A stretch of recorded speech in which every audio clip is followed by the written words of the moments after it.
I was fired for telling the truth. They called me naive, too honest, not a team player. A year later, that same boss stood in front of me, eyes hollow, hands trembling, and asked me to save the company I was thrown out of. Sometimes life comes full circle, but it's never the way you expect it. I was never the loudest in the room, but I worked like my life depended on it. At Max Arch Solutions, I was in operations. Vendor management, contract reviews, logistics, not glamorous, but essential. I would often stay back after an hours to fix last minute supplier issues. I helped new recruits finding their footing, covering for colleagues when they had family emergencies. People said I was too nice. I just believed in doing the right things. One day while processing quarterly vendor files, something caught my eye. A vendor, Thompson Supplier Private Limited, was being paid double for the same material, same invoice numbers, slightly altered descriptions. I thought maybe it's a clerical error, but when I dug deeper, I realized it was just one invoice. It was a pattern. I couldn't stay silent. I requested a meeting with my boss, Mr. Edis. He looked up from his espresso like I was wasting his time.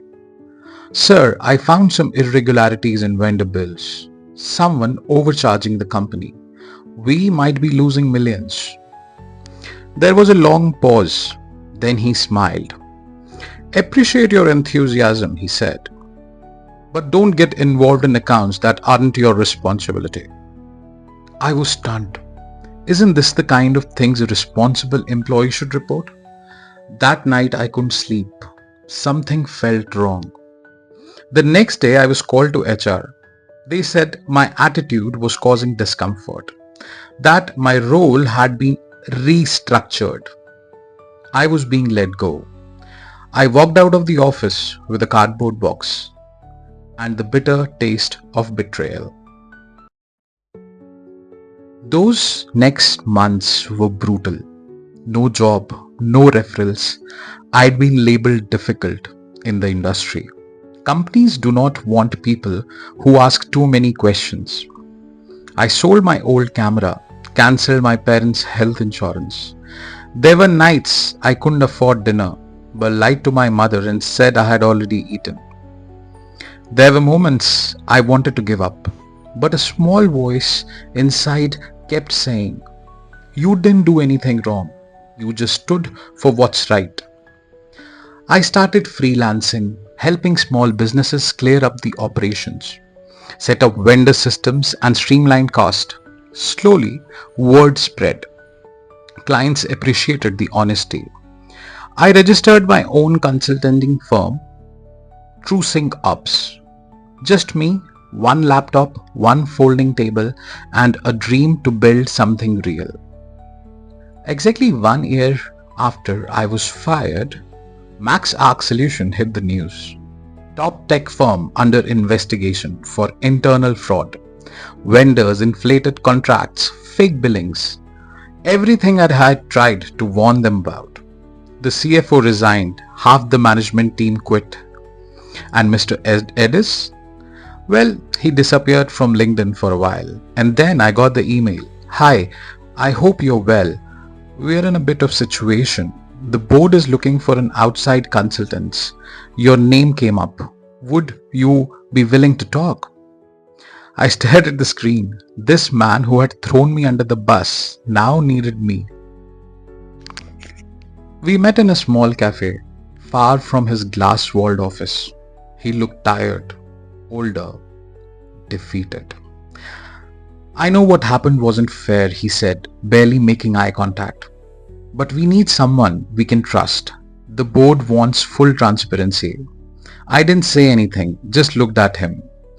He wasn't the powerful boss anymore. He was a man watching everything he built collapse. I nodded. "All right, I'll help, but I don't work under anyone. And I'll expose everything, even if it includes you." He agreed quietly. Today, MaxArc is under full audit. Their name still comes up in news articles, not for innovation, but as a case study in corporate greed.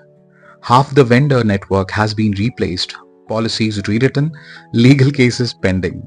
I am leading the cleanup, not as an employee, but as a paid independent consultant. They are billed at 3x the salary I was once paid.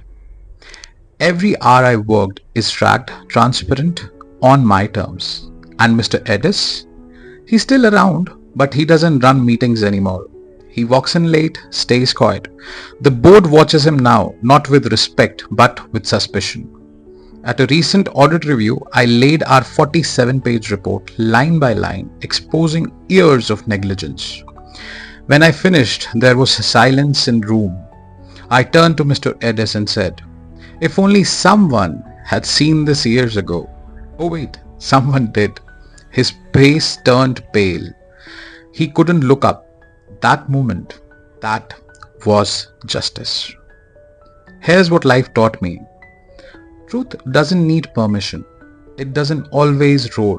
Sometimes it waits, silently, patiently, and when it returns, it doesn't knock. It enters the room with proof and power and receipts.